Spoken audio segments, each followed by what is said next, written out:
Essa aula vai ser sobre preparo cavitário, classe 1 simples, né, e classe 1 composta para amálgama.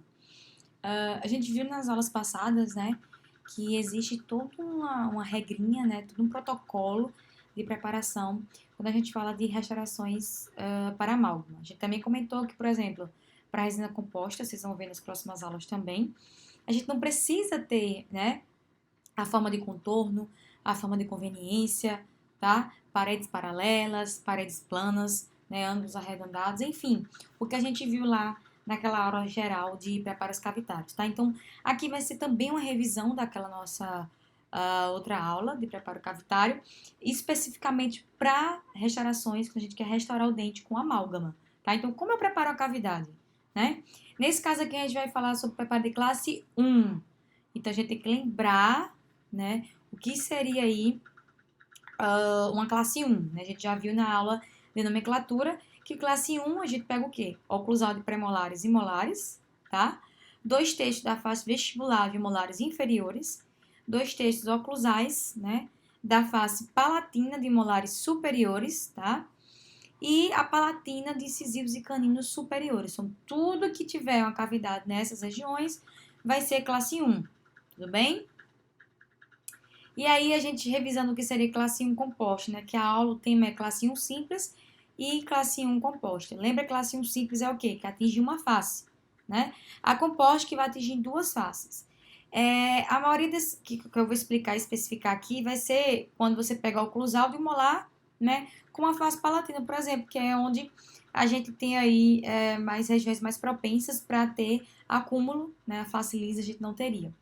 A mesma coisa para superior, né? Pega a face oclusal e a face palatina. Tudo bem? Então, aqui seria uma classe 1 composta e eu vou falar como a gente restaura esses dentes. A gente vai ter prática de restaurações desses elementos, tá? Então, vocês vão entender melhor o preparo e a restauração desses elementos. Nessa aula, eu vou falar como você prepara cavidades classe 1, tá? Simples e classe 1 composta. E aí, a primeira coisa, e que eu cobro de vocês, né, lá de materiais, desde o P4, que é a posição do trabalho. A gente precisa entender como seria essa posição do trabalho para que vocês tenham uma boa visibilidade, né, do dente, onde você quer intervir, e você consiga fazer isso de maneira eficaz. E aí, a posição do trabalho é aquela que proporciona melhor visibilidade, como eu já falei, do campo operatório e postura ideal para o operador. Então, gente, muitos dentistas reclamam, eu tenho que fazer pilates, eu tenho que fortalecer a musculatura. Tem, tá? E se você não tiver uma boa posição de trabalho, isso vai piorar. O corpo do dentista é o instrumento de trabalho dele, tá? Então, nada melhor do que você ter uma boa posição para que você evite problemas futuros, né, de saúde, tá? Então, aí você vai ter, além disso, maior rendimento e o mínimo esforço físico para estar realizando aquele procedimento restaurador, tá? Então, ó, quando você tiver dentes que estão posicionados no arco dentário, no hemiarco inferior esquerdo, tá? Então, o esquerdo aqui você tem que posicionar 45 graus, tá? Na posição de, perdão, tem que posicionar a boca do paciente, né? A 45 graus do solo e sua posição tem que ser 12 horas, tá? Então, teria que ser atrás ali do paciente, como tá aqui demonstrando, tudo bem? Então, esquerdo você faz atrás do paciente. Se for o lado direito, você coloca na boca do paciente a cabeça plana ao solo, tá? E aí você vai ter a posição de 8 ou 9 horas, do lado direito mesmo que você estiver trabalhando, tudo bem? Então, sempre se for hemiarco inferior direito, tá? A posição você fica na 8, 9 horas. Quem entender esse 8, 9 horas, pensa no relógio, tá? O relógio é sentido horário. Então, pense na sua posição aqui em 8 horas, 9 horas, 11, 12, tá? Então, a 12 é para inferior esquerdo e 8, 9 horas você ficaria para o lado direito. Seria aí cavidades, procedimentos que você queira fazer no hemiarco inferior direito. Quando você tem para o superior, tá? E aí o dente tem que estar em 90 graus, né? A superfície em 90 graus com o plano do solo, tá bem? E a posição é 12 horas, igual quando você trabalha no hemiarco inferior esquerdo. Bem, então aqui, ó, o superior, independente de ser direito ou esquerdo, sempre trabalhar em 12 horas. E aqui a gente chama de visão indireta. Vocês vão utilizar isso agora na dentística, para fazer esses preparos. Sempre utilizar o espelho, não tem como você colocar a sua cabeça, né, embaixo ali para enxergar, pelo amor de Deus, né? Senão é posição de trabalho. É totalmente errado. Sua coluna ela não vai aguentar, ela vai arrebentar antes mesmo de você começar a ganhar dinheiro na odontologia, tá bem? Então, vamos falar aqui sobre, já falou a posição de trabalho para fazer esses preparos. Quando a gente fala de preparo cavitário, ele tem dois objetivos. Para que eu faça um preparo no dente? Objetivos biológicos, que é promover acesso à lesão e remover tecido cariado. Então, a gente sabe que o dente chega lá, tá com um tecido cariado, devido à doença cárie, você precisa remover essa lesão, tá? E aí seria o objetivo biológico do preparo. E o objetivo mecânico, né, permite a retenção do material à cavidade, tá? Então, ele retém aquele material. E aí eu volto a destacar, resina composta tem qual objetivo? Biológico. Eu preciso apenas remover tecido cariado, tá? Eu não preciso fazer o preparo mecânico, porque quem me dá retenção na resina composta? Sistema adesivo, tá, galera? Então, aqui, objetivos biológicos a gente tem para amálgama e resina. E mecânico só para amálgama. Você tem que fazer uma cavidade que retenha esse material na cavidade, tá bem? No dente. Como é que eu faço o preparo de classe 1, também vai ser serviço para classe 2. Quais os materiais instrumentais que eu devo utilizar? Óbvio, jogo clínico normal, tá? Espelho, principalmente se for região superior, para você conseguir visualizar. E tem uma broca, essa broca, vocês já viram com a professora Isabela, instrumentais, ela é uma cone invertida, tudo bem? Então, a broca mais comum é a 245. Você tem a 329, 330, mas aqui a gente usa na faculdade é a 245, que tem uma broca aí, cone invertida, tá? Então, como é que seria esse preparo aí de classe 1, né? Qual é a técnica de preparo para você fazer para uma classe 1 para receber uma restauração de amálgama, tá? Primeiro de tudo, né? De todos os tipos de restauração, não apenas classe 1. Verificação dos contatos oclusais. Professora, para que eu preciso disso? Para você saber, depois que você colocar, para você saber, antes mesmo de colocar a restauração, o material, onde o paciente ele oclui, tá? Por quê, gente? Você não pode deixar, por exemplo, abrir a cavidade e você vai procurar não deixar esse ponto de contato na interface entre material restaurador e dente. Então, imagina que eu levei minha cavidade até aqui, tá? Eu não posso deixar a interface aqui, ó. Aqui é material e aqui é dente. Não pode chegar aqui. Então, a interface entre o material e o dente vai ficar bem no ponto de contato. Tudo bem? Então, isso não é aconselhável, tá? Ou você deixa na restauração, ou você deixa no dente, tá? Esse ponto de contato. Por isso, você vai marcar ele antes de fazer qualquer restauração. Depois que você fez isso, aí se você definir a forma de contorno. Lembra a forma de contorno? Que é aquela área a ser incluída na cavidade. Professora, quem vai ditar isso daqui? Gente, é a cárie, né? A cárie é o tecido cariado, tá? Então, você vai ver aqui, né, onde a gente consegue levar, até onde a gente consegue levar essa extensão da cavidade. Então, lembra, não tem mais aquele negócio de extensão preventiva, vou estender para evitar cariar. Não tem mais isso, é antiga, odontologia antiga, tá? Então, professora, mas é tão pequeno ponto, eu vou ter que estender tudo isso. Não faz amálgama, faz resina composta, faz outro material, tá? A amálgama eu preciso de uma certa extensão para que eu consiga colocar o material. Não pode ser só um ponto. Bem, eu preciso ter paredes planas, paredes convergentes para oclusal. Então, é isso que a gente tem que observar quando a gente faz a amálgama para receber, né? Fazer a cavidade para receber o amálgama. E aí, como a gente já fez a forma de contorno, eu sei até onde eu vou levar, vou tirar aquele tecido, tá? Lembrando sempre, uma odontologia que preconiza manter estrutura dentária. E aí, você vai levar a ponta, a 245, tá? Em baixa rotação. Pode utilizar alta rotação? Início eu não indico, tá? Você está começando. Então, você tem o maior controle na caneta aqui, no motor de baixa rotação. Tudo bem?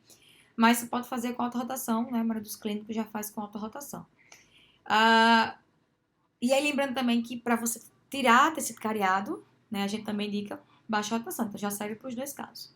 Então, você vai penetrar aqui com a sua ponta 245 meio inclinado, tá? Não é penetrar reto. Você vai penetrar meio inclinado, bem aqui no centro da cavidade. Bem? Esse ponto vai ser referência para que você consiga estender para mesial e para distal, tá? Então, você penetrou aqui, fez a perfuração, vai levar um pouco para distal, um pouco para mesial, e aí você tem que preparar tudo isso aqui com a profundidade de metade da broca. Então, você vai aqui até que você veja que metade da broca ela já foi, já entrou e você desgastou a estrutura do dente, tá bem? Depois, né, você fez essa abertura, tem profundidade de metade da broca. Você vai levar agora a distância, você vai ter que abrir para mesial e para distal. Essa distância que você abrir é 1/4 da distância entre as vertentes e cuspo. Então, você viu que a sua vertente daqui para cá, 1/4 dividido em 4 partes. E esse 1/4 aqui é a distância que você tem que abrir, tá? Para vestibular e para distal, tudo bem? Deixa eu ver se vai rodar esse vídeo. Atenção, ou vai aprofundar a canaleta? Você vai ter que animar a canaleta e aprofundar da sua restauração, tá? Metade da broca. Atenção, ou vai aprofundar a canaleta? Aprofundar a metade da broca para fazer a canaleta, para dar essa rotação. Bem? E aí, vamos falar. Isso aqui eu falei laboratório, tá? Tudo isso aqui é laboratório. Vamos falar agora como é que seria clinicamente, né? Como o paciente chegou, ele quer fazer a extração de amálgama. Bem, classe 1. Chegou, o paciente você vai isolar, né? O campo operatório você pode fazer isso antes ou depois para restaurar. Mas aqui a gente escolheu isolar o campo operatório para remover o tecido cariado, preparar a cavidade, tá? Então você tem que fazer acesso à lesão, né? Para remover tecido cariado. Esse acesso à lesão, se não tiver uma lesão já exposta, você pode fazer acesso à lesão utilizando uma caneta de alta rotação com a broquinha esférica, tá? Compatível com o tamanho da cavidade. 10, 14, 10, 11, 10, 12, tá? Uma broquinha esférica. E aí você vai acessar a lesão. Depois que você acessa a lesão, você vai ter que remover o tecido cariado. Essa remoção você pode fazer ou com a ponta em baixa rotação, né? A carbide, a gente já viu isso. Ou uma colher dentina, né? Pra você remover manualmente, tá? Então, gente, lembra que esse tecido cariado, a gente tá, hoje em dia, a odontologia tá caminhando bem para que você tenha essa remoção da dentina infectada, tá? Vocês viram isso na cariologia com a professora Isabelle? Você vai ter a dentina infectada. A afetada você deixa lá. Professora, como é que eu sei? Já viram isso também? Aquela dentina amolecida, desorganizada, que não tem como remineralizar, tá? Então, você tem a dentina infectada, afetada a gente deixa, principalmente em cavidades muito profundas, tá? Então, se for aquela dentina que você não tem como tirar um instrumento manual, não precisa fazer uma pressão para tirar aquela dentina. Ela tá meio já dura, né? Ela sai em forma de lasca, principalmente região que é profunda, a gente deixa, tá? Não tem o perigo aí de você aprofundar mais e chegar a injuriar a polpa, tá? Então, você tira essa dentina aí. Se for região, cavidades rasas, a média, a gente não tem tanta essa preocupação para remover essa dentina, tudo bem? Concluída a remoção daquela dentina, que é o objetivo biológico, a gente já viu isso. Primeiro a gente faz o objetivo biológico, que é remover tecido cariado. E aí agora a gente vai ter que adequar essa cavidade para receber o amálgama. Aí o meu objetivo mecânico, tudo bem? E quais seriam as características de cavidades classe 1 para amálgama? Como é que eu adequo, né, no meu objetivo mecânico, aquela cavidade para receber o amálgama? Você tem aqui, a gente já viu isso na aula de preparos, forma de resistência. Qual é a forma de resistência? Primeiro, revisando, o que minha forma de resistência me permite, né?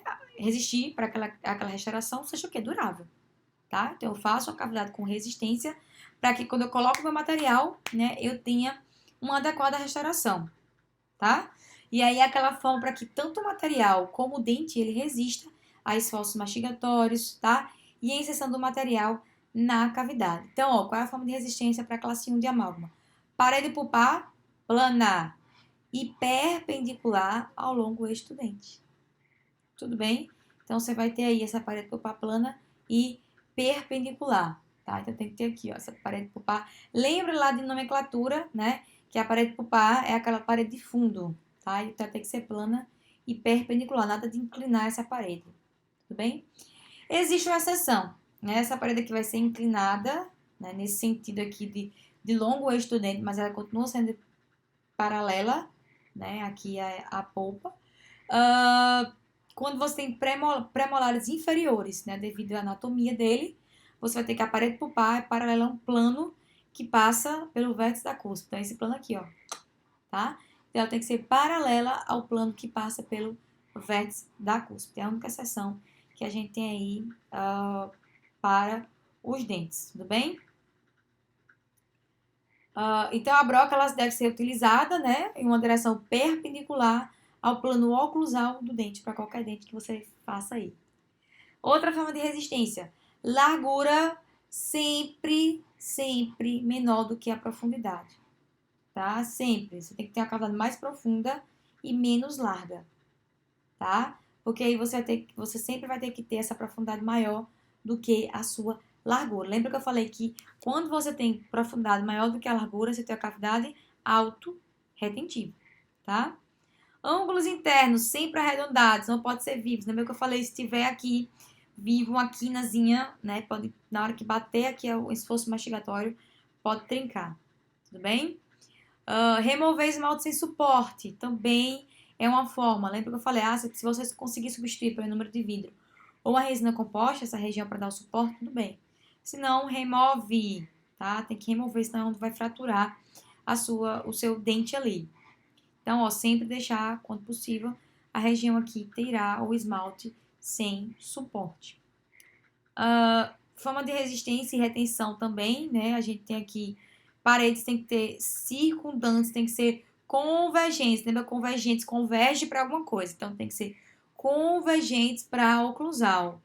Tá? Paredes circundantes convergentes para oclusal.